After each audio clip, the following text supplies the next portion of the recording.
English channel. This is English channel.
We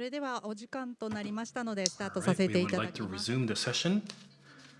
At ACK Talks 2025, we will host 9 talk sessions based on the theme 2050, A Vision Towards the Future, with the aim of enhancing our conference functions and building a community centered on culture and the arts. We will explore new perspectives and value for years ahead. Together with leading figures in modern art, we will reflect on new values for the future through discussions on themes such as art and everyday life, reinterpreting culture and sustainability, and the relationship between humans and technology. In addition to the field of art, we welcome experts from politics, economics, fashion, architecture, and food, offering 9 cross-disciplinary sessions that connect the wide range of domains. In this session, we welcome Vivienne Chow, London correspondent and co-founder of Artnet News the Asia Pivot, Maruro Washida, director of the 21st Century Museum of Contemporary Art, Kanazawa Art and associate professor of Tokyo University of Arts, Tobias Berger, curatorial director of Serakai Studio and strategic advisor to the Tanoto Foundation, and Mariana Teixeira de Carvalho, founder and chair of the Albuquerque Foundation. Under the title, The Transforming Art World, we take a close look at the rapidly shifting landscape of the global art world from their diverse perspectives. Vivienne, please go ahead. Thank you. Konnichiwa. I'm Vivienne Chow. I'm a moderator for this session in the afternoon, Art World in Transition, and thank you very much for joining us today. The art world is in flux, from public funding cuts and art market contraction to generational shifts of collectors and audiences, and AI. The global art world is facing unprecedented challenges against the backdrop of economic and geopolitical uncertainties.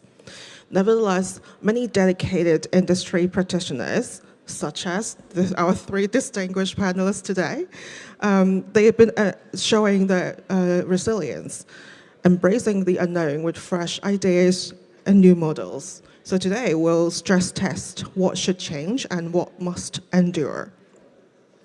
Before we start, I'd like to just run a quick recap of some of the major stories that we have reported on Artnet News. According to the Artnet Intelligence Mid-Year Report 2025, data shows us that fine art sales at auction in the first half of the year was down by 8.8% compared with the same period last year. So the contraction is still ongoing, but it appears that the percentage decrease has kind of softened. In September, we published a series of stories looking at museums and institutions, especially on the impact on funding cuts and the unpredictability of corporate sponsorships, especially in the West, and also the audience shifts. So, but then, despite all these difficulties, there are also there's an emergence of new collecting behavior, new cross-border flows, and exchange corridors. For example, we're no longer looking at just the East and West binaries. There are more nuanced and specific exchange corridors, like, for example, maybe from Seoul to Abu Dhabi, East Asia and South Asia. So before we go into a more in-depth discussion, just a first question for all of our panelists today. If you use one word to describe the transition we're looking at right now, what would that be? Mariana-san.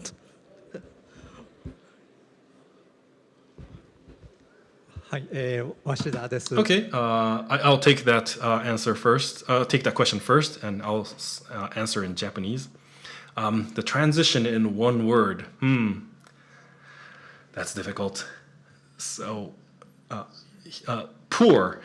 We call it in hin in Japanese, but poor. And can you explain why? Okay, sure. So what I mean by that is, in terms of economy, especially in Japan, we are in a very tough situation economically, financially. So that's why I came up with the word poor. Everybody is becoming poorer. That's how I feel. We'll go into that further, like in a bit. Okay, Tobias, what's your word? I think there's a lot of talk about the idea of polythene at the moment, the multiple, and I think that's what's happening at the moment. So I stay with the word polythene. Great. And Mariana? I would say it's too fast. So 2 words. Yeah, that's 2 words. It's just speed, maybe. Speed. Yes. Okay. We're going too fast without thinking about where we're going and what we're leaving behind. Okay, so let's slow down. And so what I'm going to do now, I'm going to have a spotlight on each panelist, and we'll have a little bit of an in-depth conversation before bringing everybody together, like after this. So first, okay, Meruo-san. And I wanted to know,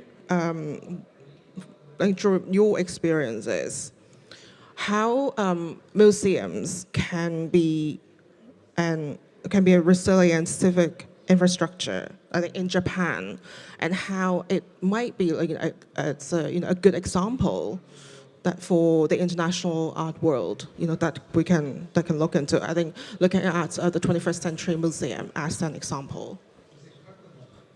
Right. So at our 21st Century Museum, this opened in 2004. So back then, museums were just for art or for culture. I think from the operational point of view and from business point of view, it was already difficult to just run a museum with art alone. So the 21st Century Museum Contemporary Art of Kanazawa, of course we featured art, contemporary art, but we have this sub-theme of developing the entire city. So it's an urban development project as well. その美術館が So the museum will be the key to bring more people as a destination to that city. And then that way, the city center is going to be revitalized. So we have this dual purpose. And that's how we started out in 2004 to open the new museum. I think you have to have this additional value to be able to open a new museum. So from now on, we are, this is connected to my story of how we are becoming poor. But the 21st Century Museum, we are opening up most of the area for free to the public. And then the building is also easy to enter. It has glass walls to bring in more people. It's welcoming. So we're trying to have more people come to this destination so that we can then send more people to the downtown, and then they can drop off money at the city center. まあそういった So, まあ文化とあと so we are fusing both culture and urban development. And as a business model, we were trying to think of something like a Guggenheim Museum, like Bilbao. That's one of the success examples of these dual-purpose museums. So that's the background of 21st Century Museum. So that was 20 years ago when it first opened, and so now we're in 2025. So how has it been? Have things evolved over the years, and especially like the condition today? How is it different from when the museum first started? 社会的な In terms of the Japanese society, overall, I think it's becoming worse than 20 years ago. But in terms of Kanazawa City, the 21st Century Museum, currently we draw in 2 million people as visitors. And based on that, the city center of Kanazawa City is, I think we have really contributed to revitalization of the economy. And then in the city center, there are more new cultural institutes and organizations as well. Over the past 20 years, we have helped them build their businesses. And then the consumers would just travel around different locations in Japan. And so the museum also acquires works, right? And I think I remember during our preparation conversation, we talked about acquisition and, of course, the issue the issue of the low yen, the exchange rate. How has it affected the museum's planning?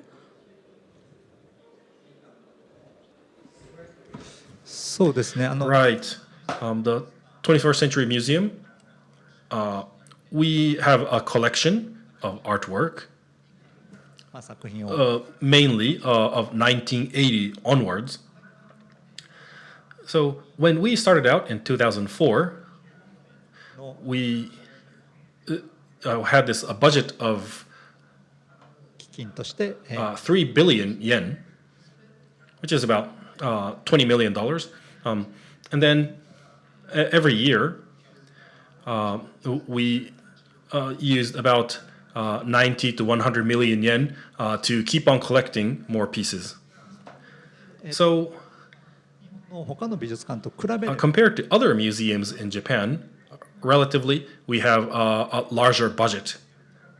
が But 金額が同じである because our budget constraint is the same, due to the dollar to yen exchange rate, it was really unfavorable recently. So because of higher cost of goods, so it really is different from 10 years ago. Maybe it feels like we can only collect 50% of what we used to be able to 10 years ago because of the weaker yen and because of the costs.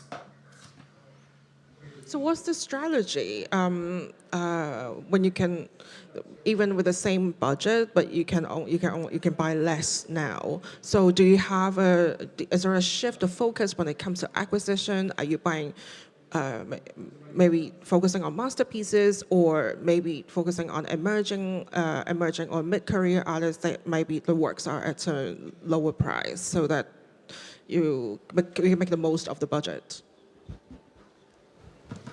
はい、その通りです。 Yes, exactly, right. 比べれば So compared to our strategy before, rather than established people's masterpieces, I think we have to shift our focus more to the upcoming younger generation and lower price point items. より中心的に集め And て that will be our main collection focus. And also, say there are pieces that are about 10 million yen. Maybe we can buy 4 or 5 of them, and then we can buy more of the cheaper ones, like 3 million yen, or many of them. And maybe we can focus and shine a spotlight on the local artists as well. So that's one way of thinking of this tighter budget. In the past, Luc Timons and Gerhard Richter, we were able to purchase their pieces, but now it's difficult due to our current situation. でそれから And also, this is, this pertains to Kanazawa, but also before I was here at the 21st Century, I was at the Toada Art Center in the past, and ですね、こんなん this で is Toada Art Center, すけれども、ここの美術館 and this center here, が、のエリアが非常に小さく they have a very small area of this planned art features. They have more of the evergreen section that's bigger. So the feature section is smaller. So this art center is a place for customers to come see our evergreen collection. And 抑えられる the budget for the feature events is very low, which means you can keep the art products, art pieces, all out on exhibit rather than putting them in and out of the stockyard. 見せていくっていう方法 So there are those kind of strategies as well to survive this low budget.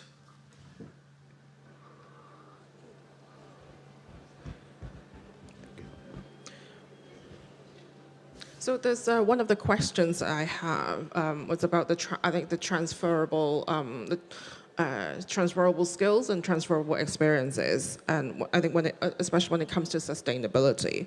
And so can you tell us what worked in Toada that could work in Kanazawa? Are there any similarities or differences, or some experiences that you can bring to different institutions and different locations?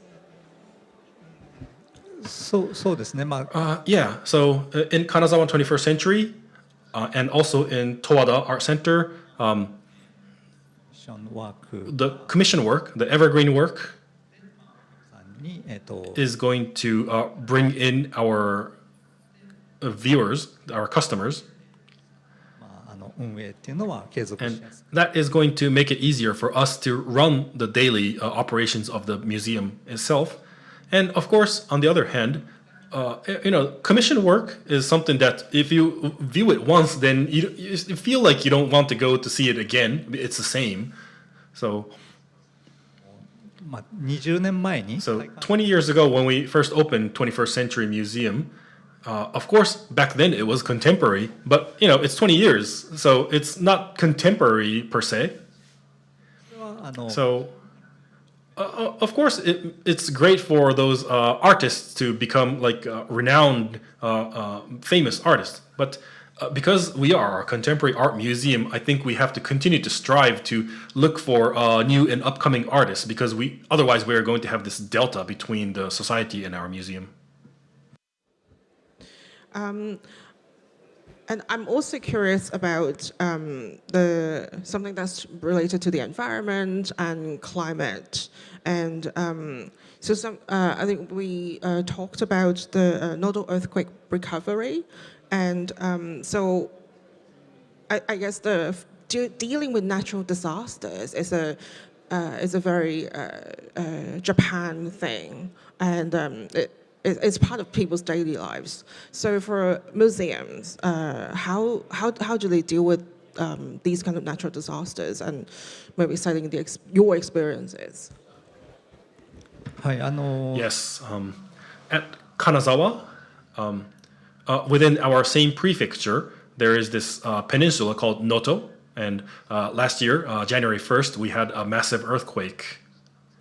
And in the same year, we also had floods. So when we were recovering from the earthquake, some people were still affected yet again. So we had a really hard time last year. So we had the Great East Earthquake back in 2011, and then the Noto Earthquake 2024. What makes it difficult is this decline in population. We have less and less people in the remote cities, and that makes it more difficult for us to prepare to natural disasters. So when we say we recover, we shouldn't just recover to what it used to be. We have to go even one step further to address this declining population issue. So that is one of the reasons why the recovery for Noto is very slow compared to other places. And in downtown Kanazawa, we had earthquake effect, but that wasn't too strong compared to the peninsula. So now we have more customers come back to our society. So that was when we were thinking how we can support the recovery at the museum. So there were many artists that would resonate with us, and they were thinking how they can contribute to the recovery. So for this example is an exhibit from April, Asai Yusuke. It took 1 month to create this mural. And this artwork is completely made of earth or dirt. And this dirt is coming from the Noto Peninsula. So together with many volunteers, this art piece was made. So there were some visitors who came to the 21st Century Museum, and then it would make it an opportunity to think about the disaster in the peninsula. So the museum offers a space and having this capacity for people to meditate, to reflect, and having this communal space. I think it is really meaningful to people, not just locally, but also for people who are traveling from different places. Exactly right.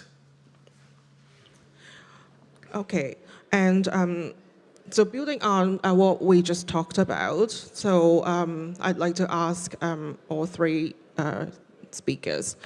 So if there's one policy change that you can change that could be very helpful, most helpful to museums, so what would that be?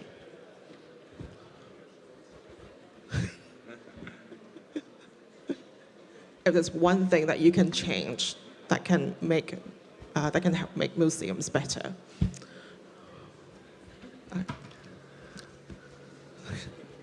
Tobias? Do I start? You look like you have something on your mind already. No, I mean, I think we see not only in Asia but also in Europe and America a reduction of freedom of speech, right? And I think giving more power in a strange word in that way, to curatorial staff, to artists and so on is important. That was why museums were funded, right, and founded. And we see everywhere from in the post-Gaza, post whatever time, we see that this freedom goes away. And I think that's, if I want to have one policy change, I want the good old times where people could basically do and show in museums what they thought was necessary. That's a good one. Any thoughts, Mariana? Well, I would say that it's particular to our case is agility, because museums have created for themselves such rigid structures that for them to approve a show, for them to approve a project, until it's executed, they might not even be relevant anymore. I mean, it takes a long time for things to happen. So growing to the scale that museums have grown sometimes is not to their own benefit or to the benefit of the audience.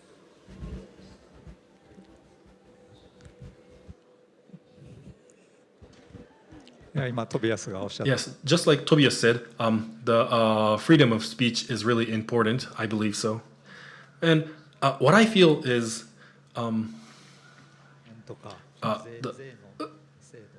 tax systems and funds. It's not the public sector, but the private sector should be able to contribute more. We should make a system easier for those companies to contribute. Maybe there is like a easier tax system. Maybe there's like an easier process where they can donate art pieces to us. Yeah, absolutely. I think that's something that a lot of museums, Asia and Europe, and that's what they're really looking into right now. And so moving on, now I want to ask Tobias. I know you very well from Hong Kong, and you've worked at public institutions, and now you're working with these public-facing initiatives, but they're privately initiated.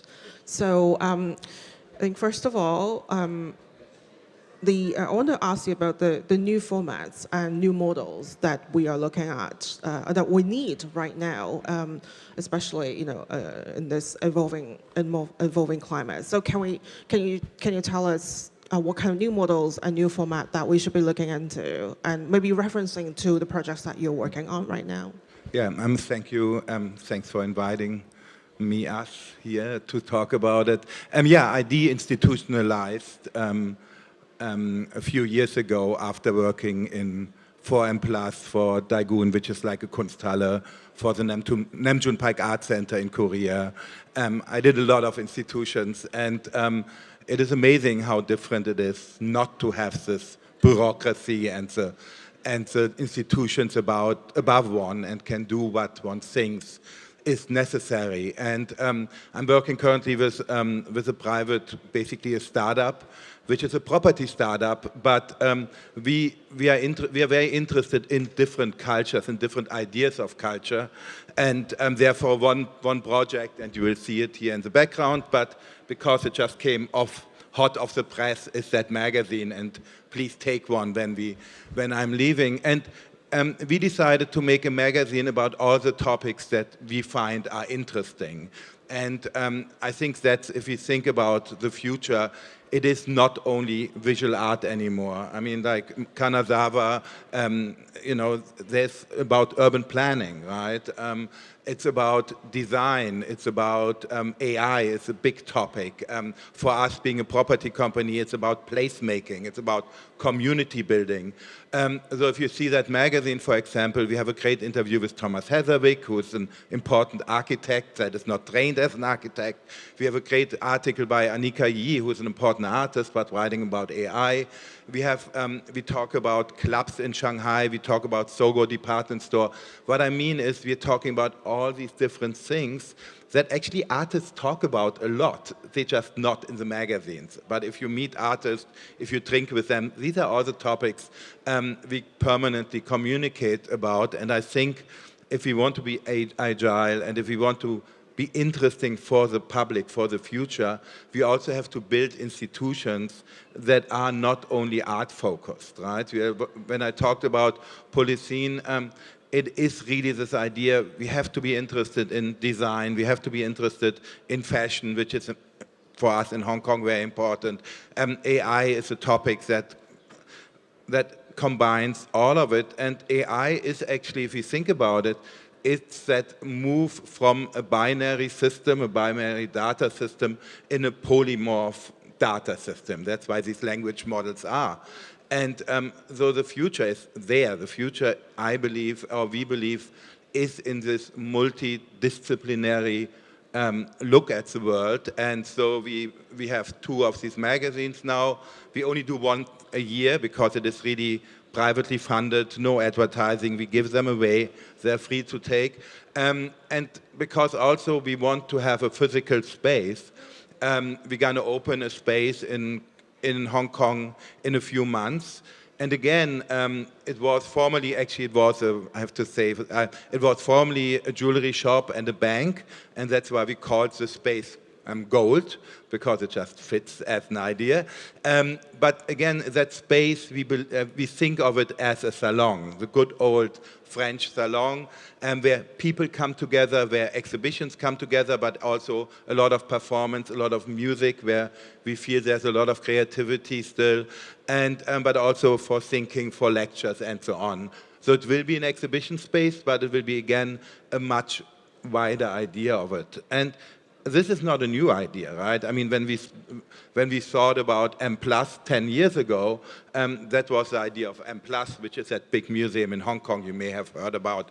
M+ was founded on the idea of bringing design, moving image, popular culture and visual culture together, and to get rid of the silos we see in other museums. And again, we restart the whole thing as a startup, but the beauty about startups is that you can rethink how you do your things. Yeah, I think I really like the idea of this, the hybridity of spaces, and especially I think the proposition of the magazine and also the salon. And I think, as a media person, having a magazine is important, and especially a print publication with long-form articles, which is something that's been missing these days, because we're just like what Mariana said, so everything is moving so fast, and we all have to be, all these articles online, and we just have to be bite-sized. And I have to write all the time. So deadlines all the time. But then people need these text-based references. It's for thinking space, for a mental space, and then combining this with a salon space. I think that has a lot of potential. Yeah, I mean, there is a reason. I mean, people ask me, why are you still doing a magazine? And it's exactly that. It's not only that all our texts are 3,000 words plus. It's something you don't want to read on the computer. And we have to go, again, we have to start to reflect things, and start to reflect things also contradictory, right? We have one article by Annika Yi is very much critical of AI, while we have another one of Blas, who's head of the Google Lab, and obviously he's much more pro-AI. So it is about thinking deeper about it, giving people, again, as you said, giving people the space and also the money, we pay quite well, to develop these articles. But also, I mean, it's like a photo book. I mean, if you look through that magazine, there is a reason one article comes after another. There's a reason one image comes after another. We lose so many ideas in the internet because the idea of layouts, the idea of editing, the idea of a sequence is lost on the internet many times. And therefore, we just decided to make that magazine and to do something, yeah, quite maybe old-fashioned, but maybe it's also the new way of doing things. Well, definitely something's been missing, and I think it's also important to bring it back, as part of our culture. And I also understand that these two projects also articulate the city circus, Hong Kong, Tokyo, Bangkok, and so how do you how do we understand these? I think that these kind of new exchange corridors that I mentioned, and so how do you think that each city uniquely enable for artists, and galleries, and audiences? I mean, we have decided with the company, but also the magazine, to concentrate on Tokyo, Hong Kong, and Bangkok. And that's a personal choice. It's because that's where we worked and where we kind of have connections to. However, I think the big change, I mean, since we met many, many moons ago, also when I first worked in Korea, people were not thinking inter-Asian related. It was all phased to New York, London, and Paris. And I think the big change that, and we are sitting in the middle of that, right? The big change is that inter-Asian connection. When I lived in Seoul 15 years ago, nobody would have thought to go to Shanghai, which is an hour away, right? People had more connections to London or New York. And the great thing that happened, also because the fairs, the curators, the market, is that we managed to make so many new connections and that we build up that amazing network through the institutions. Starts from the alternative spaces in the 2000s, from the biennials, very important, up now to the museums and so on. That really changed in the last 15 years. And our magazine is just a small part of it. But for example, you just saw we acknowledge that English is the common language, but English is not an Asian language. So we actually keep some of the articles in the original language as giving credit to saying, hey, we know this is not cool to do it all in English, but this is the current lingua franca. But we also have to understand the individual ideas of the individual places. Yeah, I've been asked once when I was sitting among other Asians and we're speaking in English with each other, and then someone asked, "Oh, why don't you speak Asian?" I like that. I mean, we had Esperanto many in the 60s. There was a language developed for the global communication. It was called Esperanto. Also, yeah. Well, but that's just the way it is, and I think it's nice to acknowledge these all these different individual languages across Asia, and also this inter-Asian connections. And so recently, I did a panel discussion in London, and I brought together people from different parts of Asia sitting together. So that's one from South Asia, East Asia, and Southeast Asia. And so people that were, the audiences were very surprised, and they found it refreshing because it has always been, the dialogue has always been, oh, New York, London, Asia.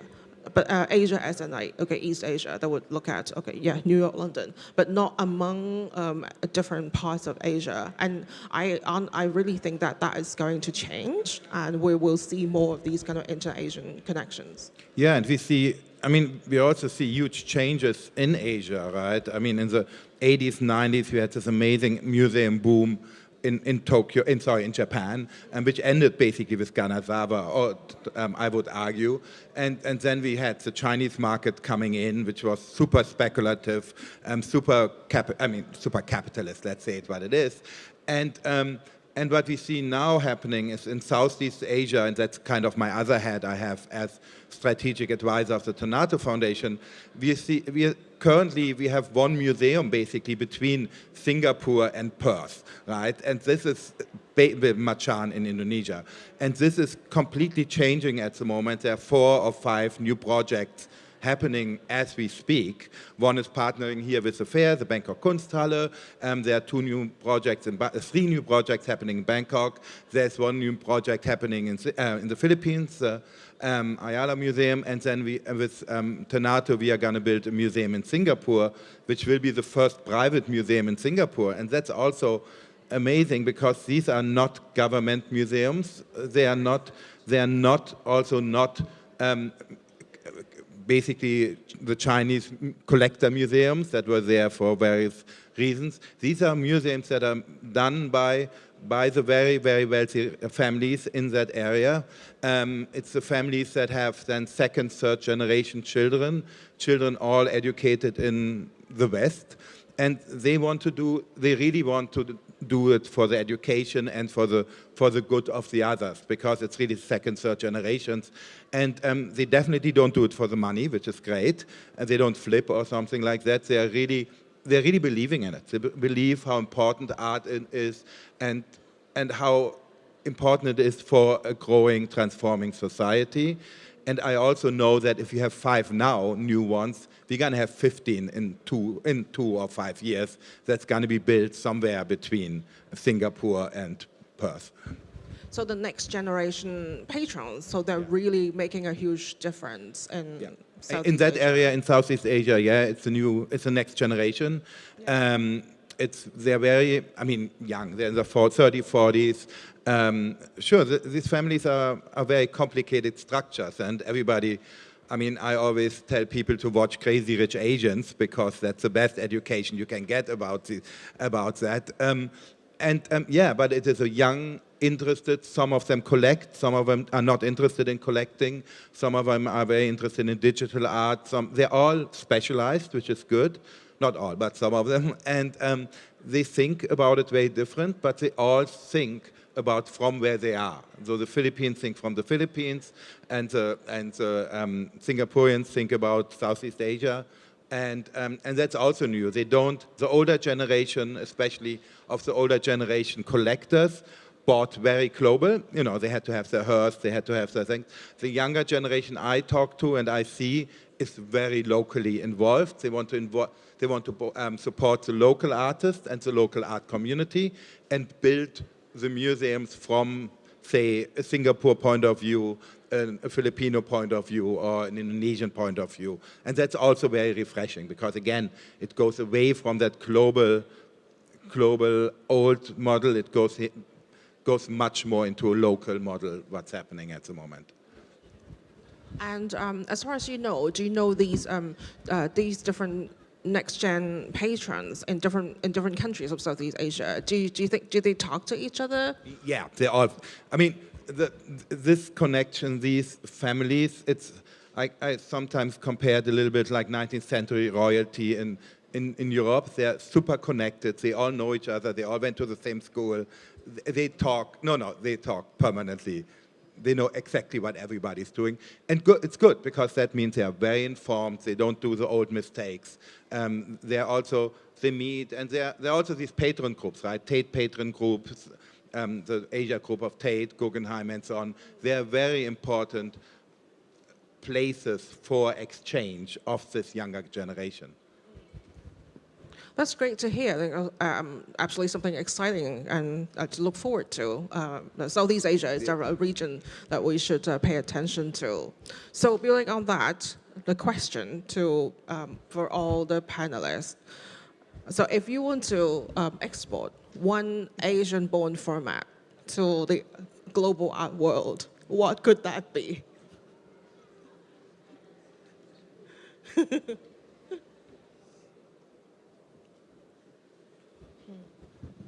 Tobias, you want to go first? Do I go first?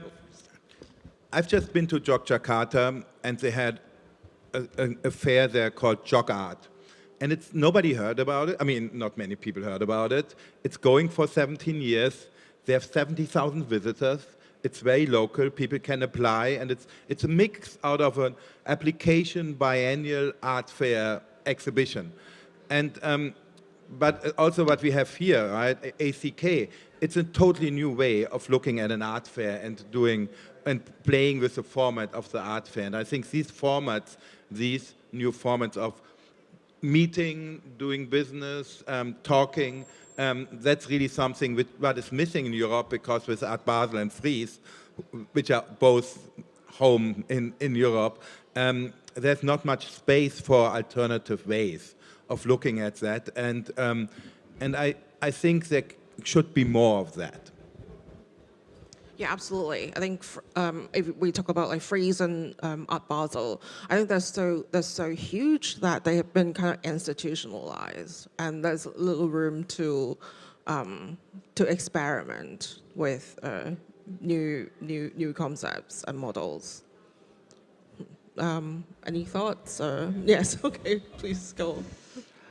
今トビアスの Yes, listening to Tobias's story, I think we are siloed. There are like 4 different fields. One is the art a museum. Number 2 is the international exhibits like Biennale. 3 is art market, like this art fairs like ACK. And then the other one is the alternative artist-run spaces. So I think there are 4 different layers that are really siloed, verticalized. アジアから And if from Asia we can export one format, すれば then, for example, Duan Looper expressed, it could be like a curator slash artist slash organizer type of コレクティブの collective can be interesting to export. 可能性がある Maybe that has a potential to succeed in the world. That sounds like a cool idea. And so, Mariana, for you, what would you like to take from Asia? Take from Asia, probably it's one element. It's how Asians can very effectively use technology in their institutions. And I think the West still has to learn a lot from them. Sorry, can you elaborate a little bit more on that? I found it quite interesting. What you For instance, just I'll said. give you an example. Yeah. What we display is very classic art. And you have to read a lot if you're not an expert to understand what you're looking at, or it has to be placed in a context. I visited an exhibition in a museum in Macau this year, and the vitrines displaying similar objects to the ones that we have are all interactive. So they're not in movement if you don't want them to be, but if you want the information, and any type of information, it's going to be given to you just with a touch screen. So the size of the vitrines themselves are screens that are transparent, and of course this is technology that everyone would kind of need to understand how it works, but it's a very cool and very engaging way of people learning about what they're looking at. Is it kind of like Minority Report? I mean, the movie, when people are moving the screens, and the transparency, But in a way that doesn't take away from the art itself. That's very clever. Is there something you want to add, Tobias? Oh, okay. I wanted to know which museum that is because I thought I know the Macau museums. And It was the MGM Museum. oh, okay, yeah, no, that's Huge budget. huge budget, yeah. No, Macau also made when the casinos had to reapply for the licenses 2 years ago, they all had to pledge about millions and millions of dollars for art and culture. And actually, it is surprising how little, sorry to say, how little came out in the last 2-3 years in Macau from that money. Exactly, and it's ongoing. It's a percentage of Yeah. all the profit they do has to go into culture. Yeah, but Macau, there's not a lot of culture in Macau. I've never seen such a lavish space, Yeah. but the content most of it was reproductions. Yeah, and so Mariana, so please keep your mic because I'm gonna ask you now.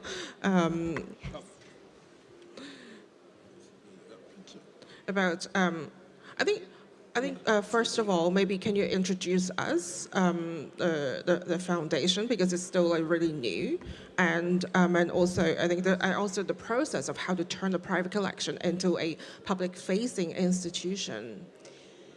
So we had a completely different approach to what Tobias probably has to the way he displays and thinks the future.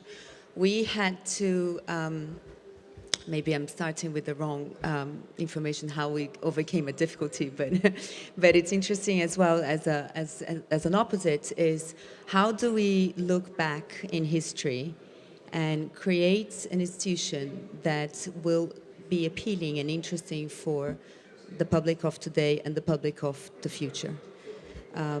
So I think we started with the idea of keeping the Albuquerque collection together, which is Chinese ceramics in its core.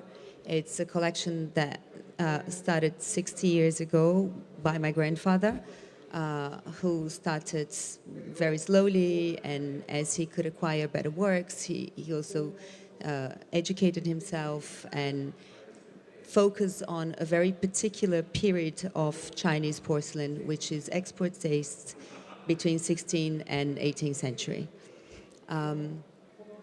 So I know you're going to ask how to make such a niche collection relevant to today, but it's a way that we looked at it too. Is how do you create relevance? So relevance is the top priority of, I think, the idea of this project behind it. Where to display it, how to display it, and how to engage the public, and how mostly to create entry points into that collection.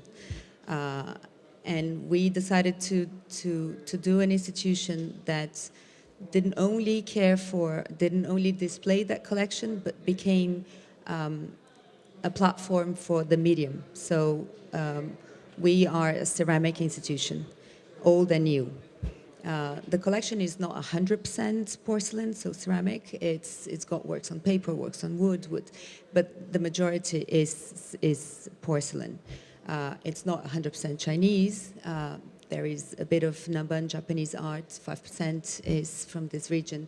It wasn't only done for the Europeans for that export period between the 16th and the 18th century. Our first, most older work is from the 16th century before Christ, and it goes up until the 19th century, when the Europeans started producing porcelain in the region.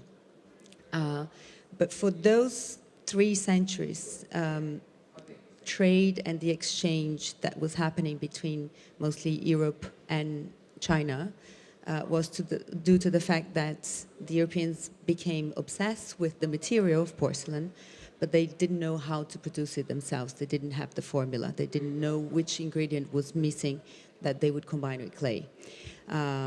We now know what it was, and it was, discovered in Germany under Augustus the Strong in quite a brutal way. But after that, Europe didn't need to do the exchange so much with China anymore. But for that period, exchange was necessary.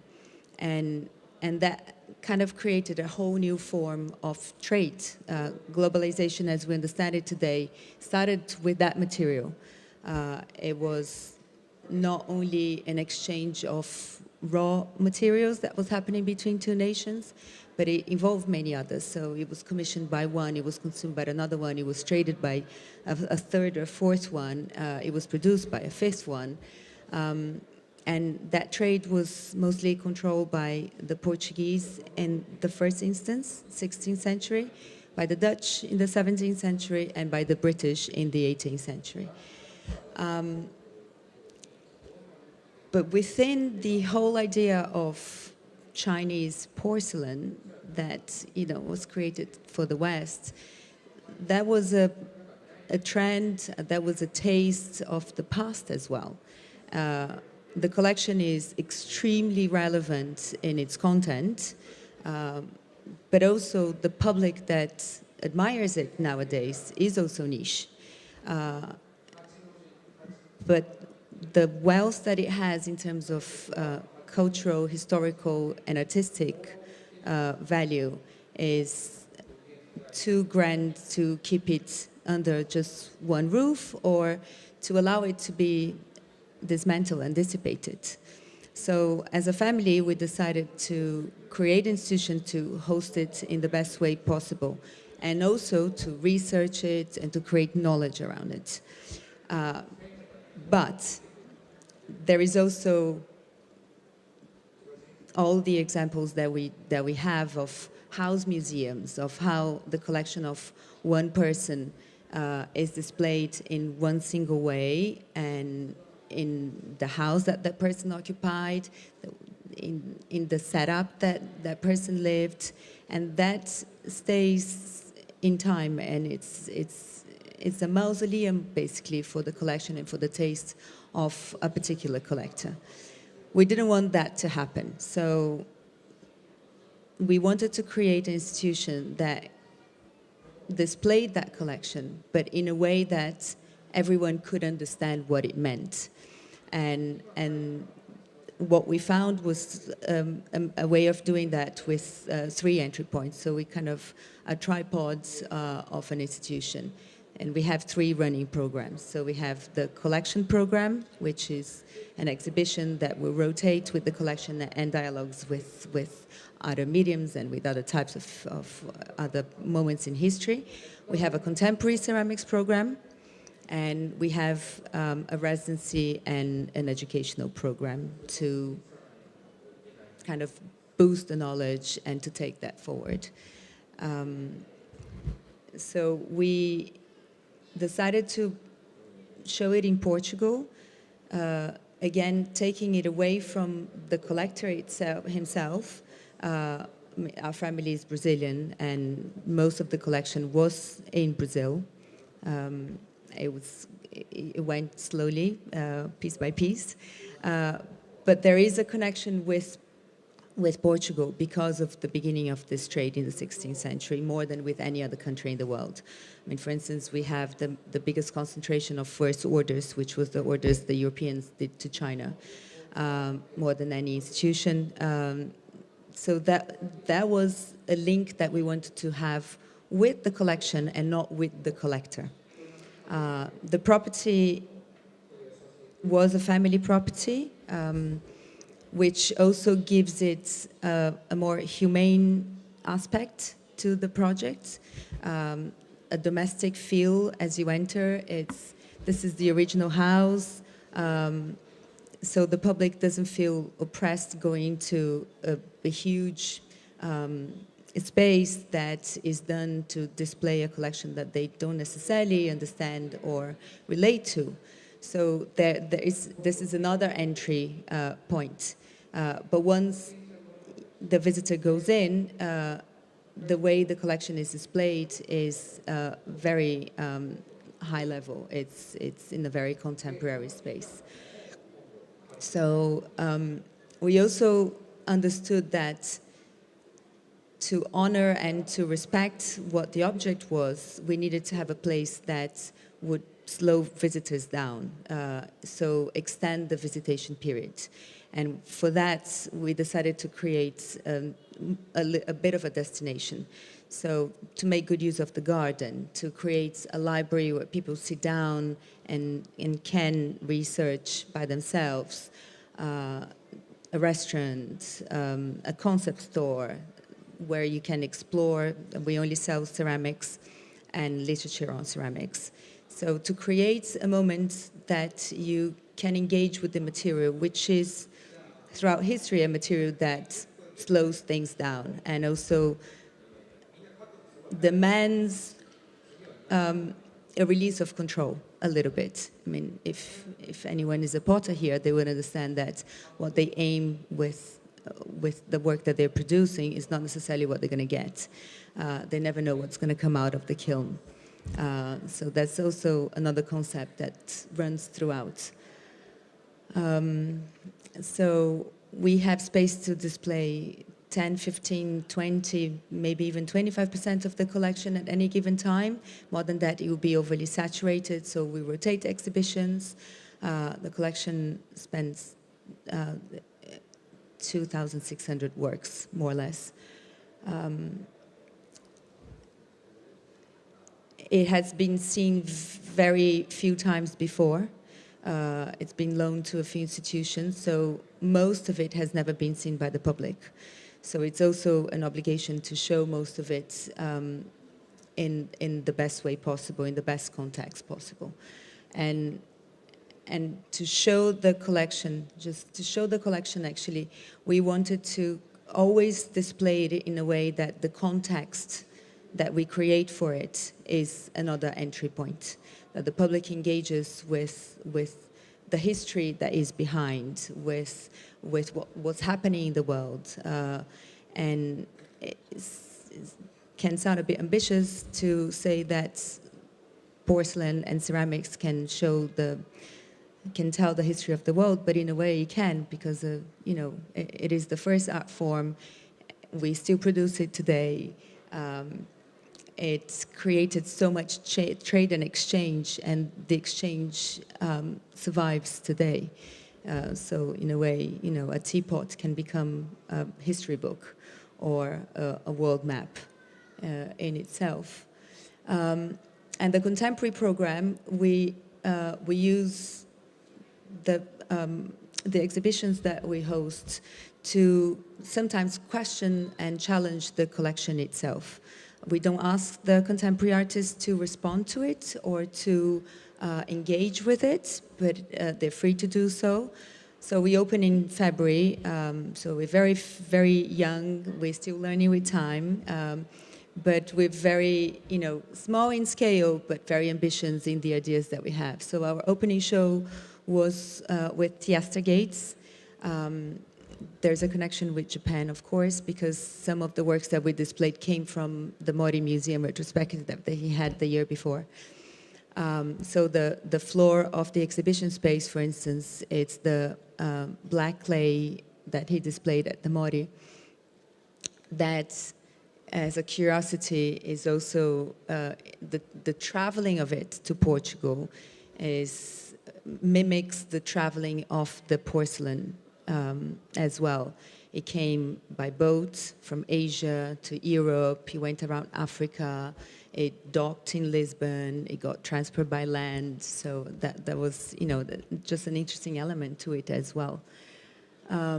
We also are trying to have, at least for the first year or two for the contemporary program, only solo exhibitions, because that is in opposition to what happens in the collection. There's a lack of authorship in the pieces that the collection has. There's very few of those objects historically were associated with the maker. So we would like the contemporary program to be about the maker, about the artists.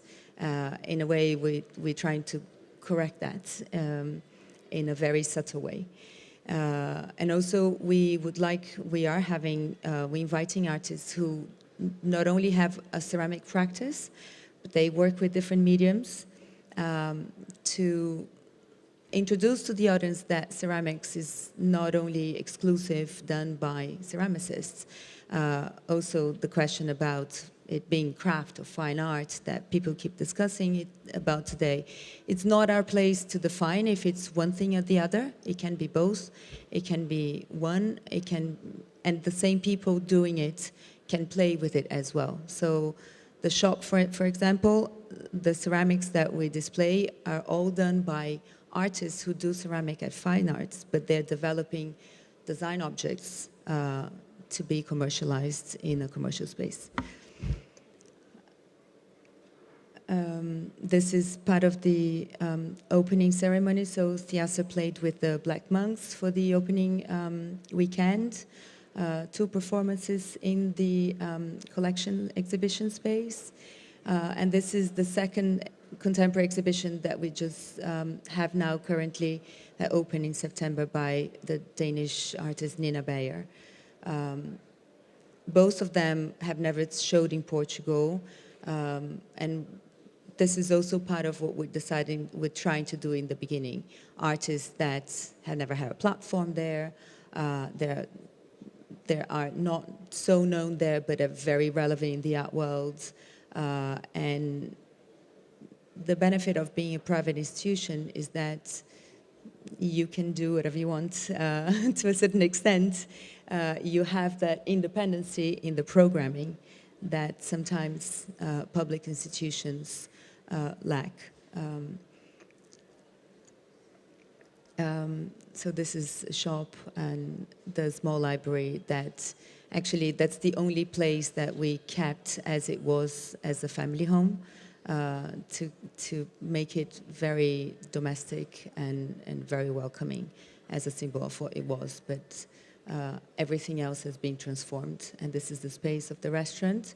This is the communal area of the residency. We have space for 3 residents at any given time. So far, we haven't started officially the residency program, but we already had 8 residents coming, mostly for research purposes. We currently have the artist who's going to show in the contemporary programming in February, Phoebe Collins-James. So she's producing part of the exhibition there, and she's staying at the residency. Also part of the public educational program, we have a whole set of courses that we have already put in place. We hosted our first conference, symposium, a couple of weeks ago.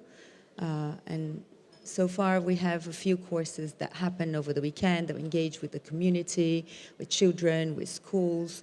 We have developed a few courses that are not necessarily related to the theme, but loosely. So we have now Ikebana courses, we have shadow theater, we have yoga classes, we have garden drawing, and that's just going to evolve and expand.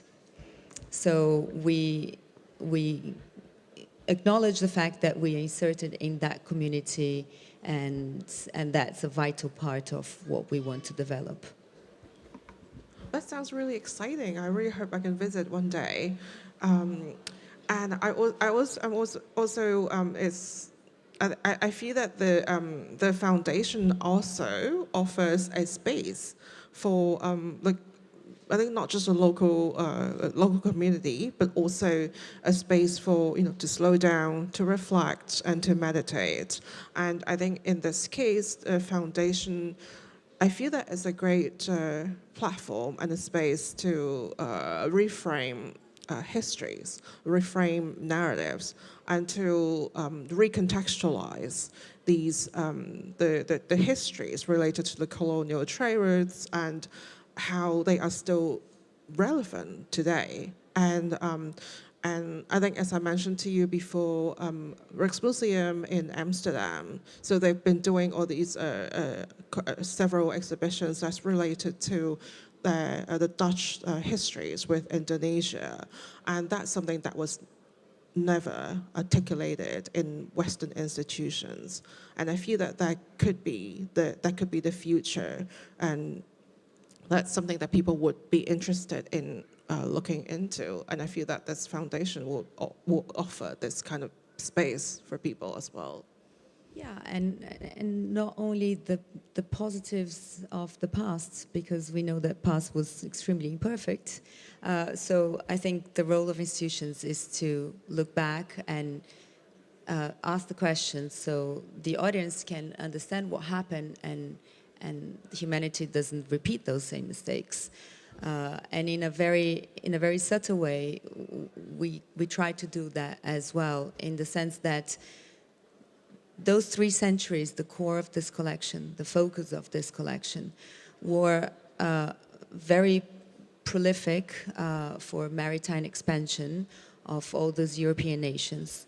But at the same time as they were trading with China on a equivalent level, potents with potents, getting a good that they envisaged and wanted, the same nations were doing not so interesting and positive things on the other side of the world. Portugal was responsible, for example, for the trade of 57% of African slaves during those same years, also as part of their maritime expansion. And these are the questions that we can ask indirectly. Of course, the collection doesn't have that, but so it's not a question of repurposing what we have, but I think it's an obligation to revisit the period as a whole. And as foreigners, as people who came from a Portuguese colony, I think we are a bit more comfortable asking those questions. Yes, absolutely. And well, I grew up in a colony, former colony, so I can totally understand that. And that's also actually similar questions that I would like to ask as well. So bringing everybody together, and I feel that there's this common thread that's been going around. It's about the space that we need, and for us to slow down, to reflect, and to meditate. And I think all these different institutions and projects that you're all working on, and I want to know something that's to do with the context of these of institutions and the city, because I mean, for example, the institutions that have a physical space, of course, they have a really close. They have to develop a close relationships with the city and the people living in that city. But then beyond that, what else do you think that institutions can do with the city?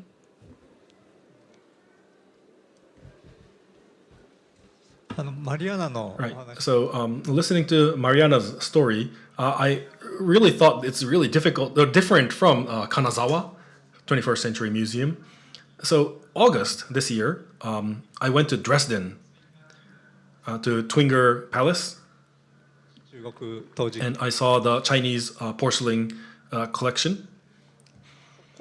And there, in that museum, they were just completely occupying the wall and showing all different art pieces.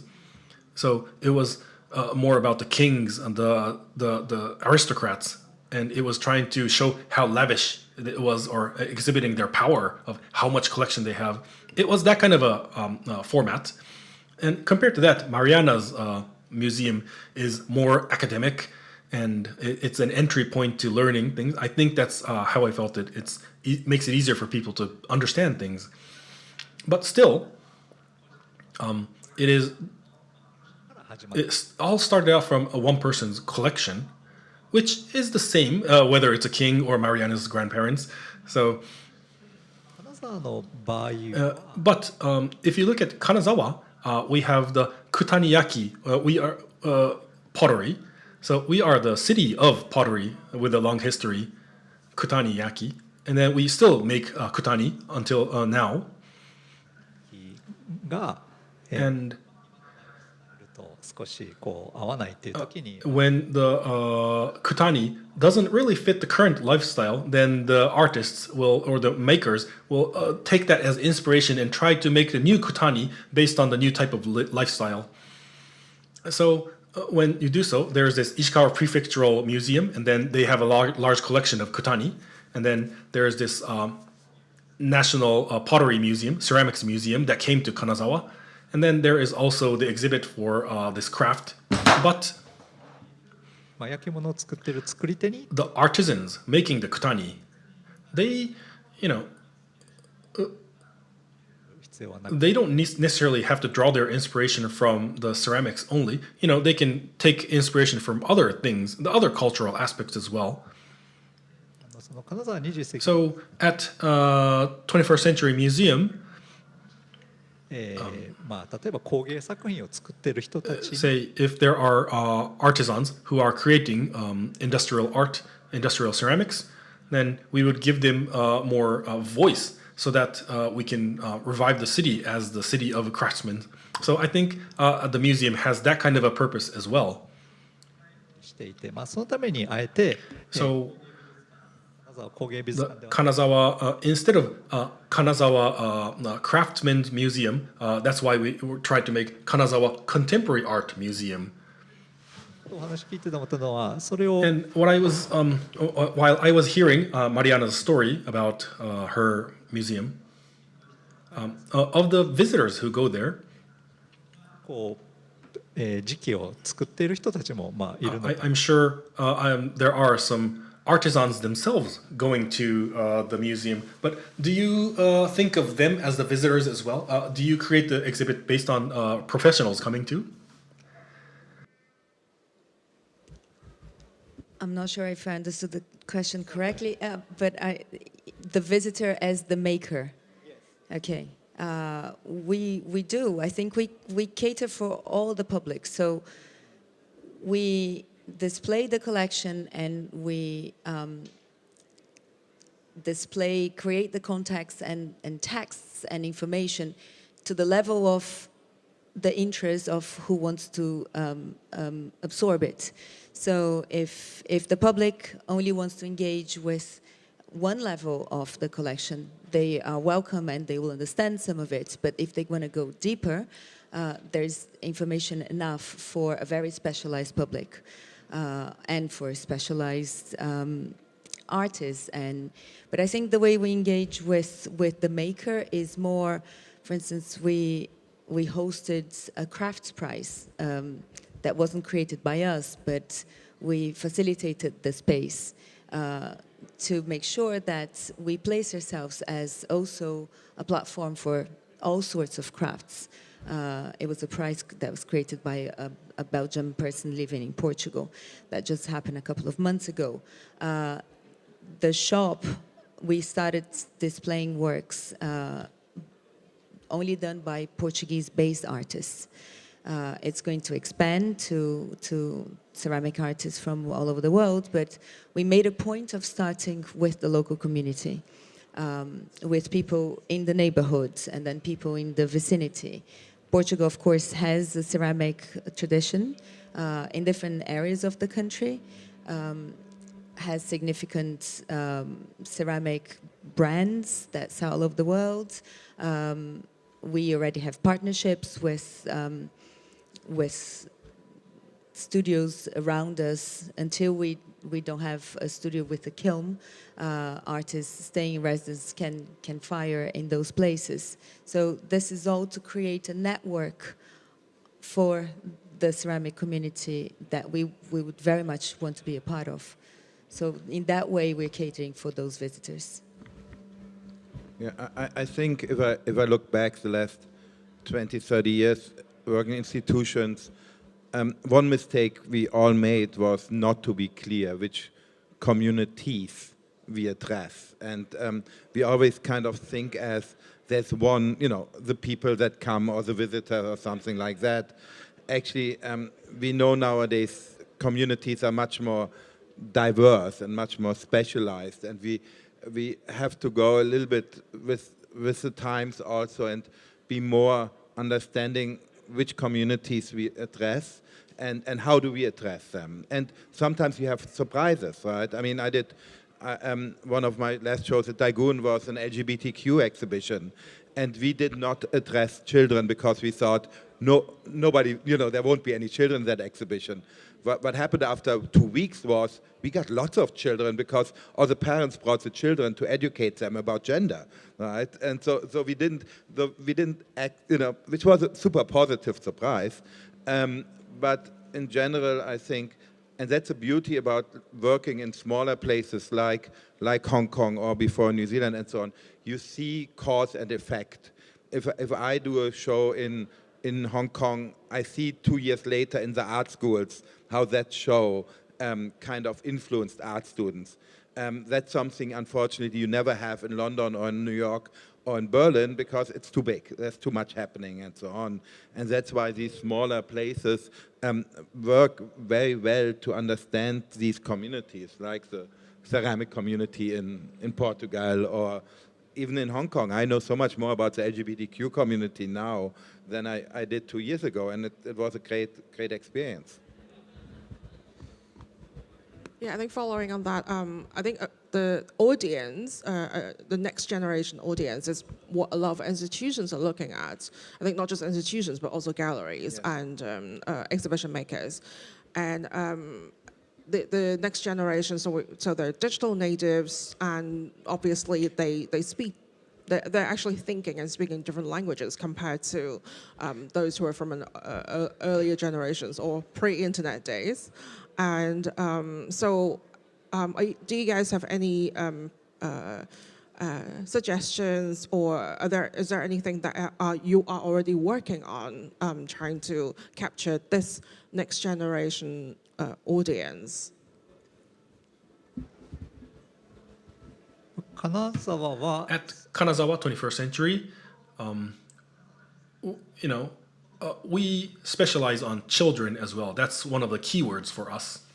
So, for example, in elementary school, 4th grade, there in Kanazawa City, we can bring all of the 4th graders to Kanazawa Museum. There was a program to invite all kids in the city. 間に So 体験 the experience of visiting a museum, whether you have that experience or not, is going to change your life. Later in life, it will increase the possibility of you coming back to a museum. So that's why our initiative was to instill this experience so that they are not going to be scared about coming to the museum. So we collaborated with the elementary schools for the past 20 years doing this. I'm a little bit on another side. I mean, for Kanazawa, that's exactly what you have to do because you're a city museum and so on. However, for a contemporary art center, I think actually you should only start with 12, 13, 14 years old because contemporary art is quite difficult to get to understand, and you need a certain knowledge about. And I think, again, you have to know your communities. And I think for a Kunsthalle or for certain museums, your community you cannot do everything. You cannot educate everybody and start with 4 and end with the oldest, which is a growing group. You have to also understand where you go to. And as I said, with the LGBTQ exhibition, sometimes you have nice surprises, but you cannot, we are too poor all to concentrate on everything. And every museum has to find the places and the way where they can go on. And art and contemporary art should be a little bit disturbing and should be difficult and critical, and it should, I mean, as the great Lawrence Wiener once said, it should fuck up your day.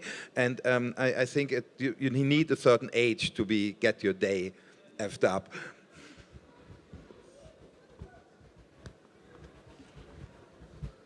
I'll be very brief. We just started, so we are focusing on the young generation of today because we thought about it. How do they want to? How would they consume what we have to show? How would they see it, and how would they process it?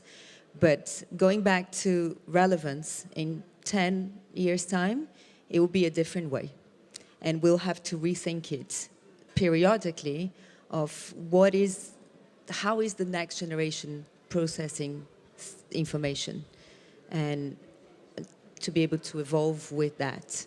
Not to cater to everything, because I don't think it's correct the way some things are evolving. I mean, the fast pace, for instance, the attention span.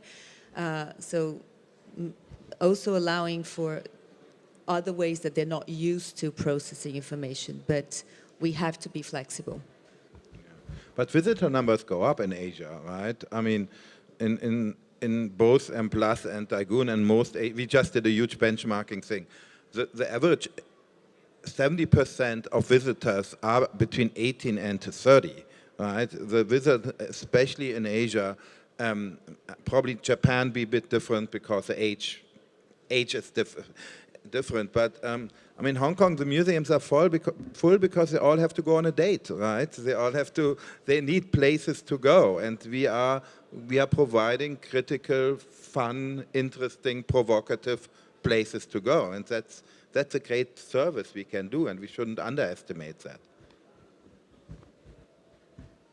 I think we can start taking questions from the audience if anybody has any questions for our speakers.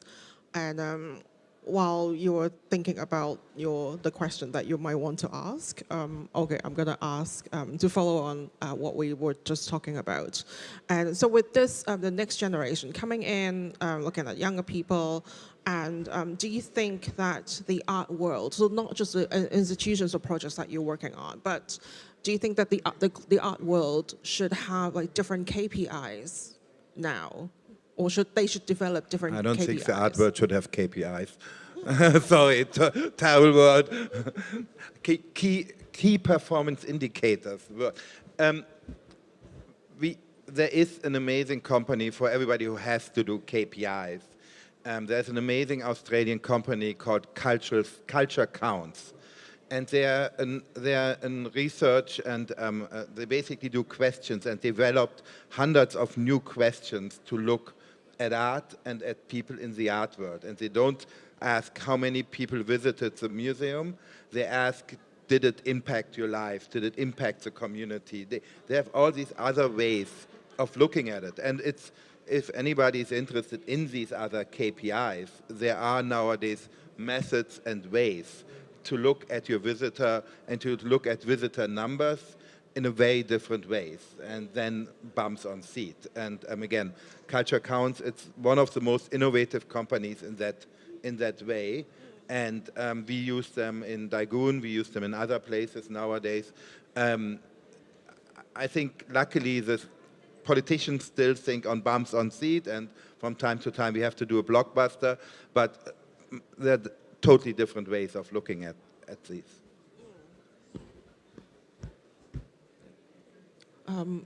Meru-san, do you have anything like to add? How? Okay, Tobias doesn't like KPIs, but is there something that you still have to do, or you need to convince people who are behind behind an institution to think differently when they ask you, when they ask the institutions like for the results, for example? そうですね、まあ Well, at Kanazawa 21st Century, というか面白いのは what's interesting, what's difficult is テレビの事業部などのそういうメディアとのこれは多分 we have to, I think this is a very Japanese unique case, but the media, be it newspaper or TV, they would do the exhibits. So that always has been the case in Japan. So その関係を we have to think of how we are going to build a relationship with the media companies. That's something that's very important in the operation of a museum in Japan. っていうのが So that's the unique setup of Japan. And え so when you try to have this relationship with the media, 行う、then とより if it's the media-driven exhibits, then because they are a profit company, we are asked to have higher KPIs, and also まあ、傾向を持つ、美術に、の、まあ、展覧 they would like to like us to focus more on the local artwork. So because it's commercially driven, we have those kind of things that we have to achieve, certain KPIs that we have to achieve. So it's all about negotiating with the sponsors or the media about how to fulfill their requirements.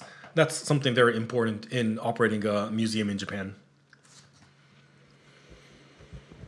I think I'm with Tobias here. It's very frustrating having to justify different types of KPIs because numbers are still the one thing that people look for in terms of when you apply for governmental grants or sponsorship. You know, and also if you think about the success of press, we, I think, are a case study for the launch campaign of how much extremely good quality press we managed to achieve in these 8 months. But still, numbers are required, and I think I'm not tired enough to say that it's the quality of the visit, it's the quality of the experience, and it's what people come out of it, and what is the public that you're trying to achieve? What is the impact on the local community? These are all different metrics. Well, thank you very much. So is there any questions that you would like to ask? This gentleman over here, or we'll bring you a mic.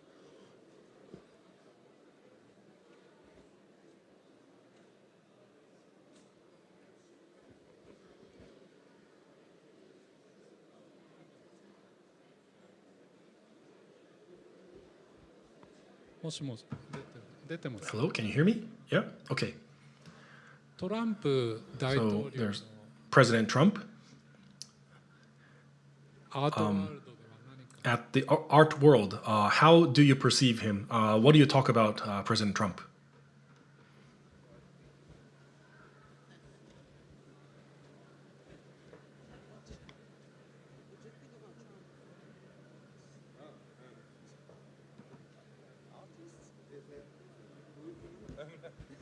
Who? No, it was an interesting.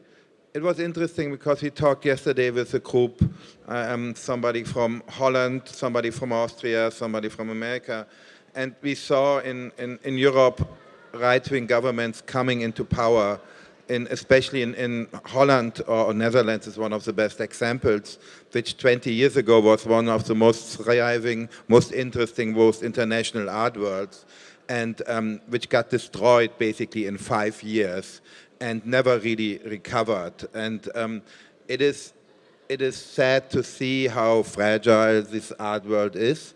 It's also sad to see how quickly you can destroy it, what we see in Washington, what we see with free speech. But it's not only, unfortunately, again, it's not only happening with Mr. Trump in Washington. It's also happening in Europe. You have in Japan, you have your own challenges with different governments and so on. It is also in China. I mean, when I started living in Hong Kong 20 years ago, Xi Jinping promised 1,000 museums every year to be built in China. That was a big promise. We still don't even have 5 contemporary art museums in China. So the government art is a very fragile ecosystem, and it can be destroyed very quickly by politicians. And unfortunately, it's not only a problem in America, but we all have to permanently be aware of how fragile it is and how much we also have to stand up and say, stop, and we also have to take consequences. I had to take consequences because we had changes in government in Hong Kong. Other people had to do that too, and that's the way it is. And but if we just go on and not articulate it, then nothing changed. The problem, sorry to end with that, the problem is censorship is silent. You do not know what is not shown in your museum. You just don't, because it's silent. But so if the people who have to do that editing or that censorship are not speaking up and not talking about it, nobody even knows what is happening. But I'm sorry I didn't really answer your question. That's fine. Yeah, is there anything? Okay. And I think on that note, I think we've come to a conclusion that I think in face of all these challenges, I think institutions play a hugely important role and a huge important space, and hopefully it will remain a safe space for us to reflect and to get together. And thank you very much, Mariana, Tobias, and Maruo-san for joining our panel today. And thank you so much, everybody, for joining us. Thank you. And please all grab a magazine because I schlepped them over here. Yeah, he hand carry them. はい、改めまして登壇者の皆様ありがとうございました。ACK トークスでは And now, thank you very much for joining us today. ACK Talks, we have one more talk, and then tomorrow on, we still have more sessions to come. And this talk will also be available online, and then it will be archived as well. So please continue to enjoy ACK Talks. And Tobias's magazine is at the back end of this venue. So if you are interested, please pick one book away.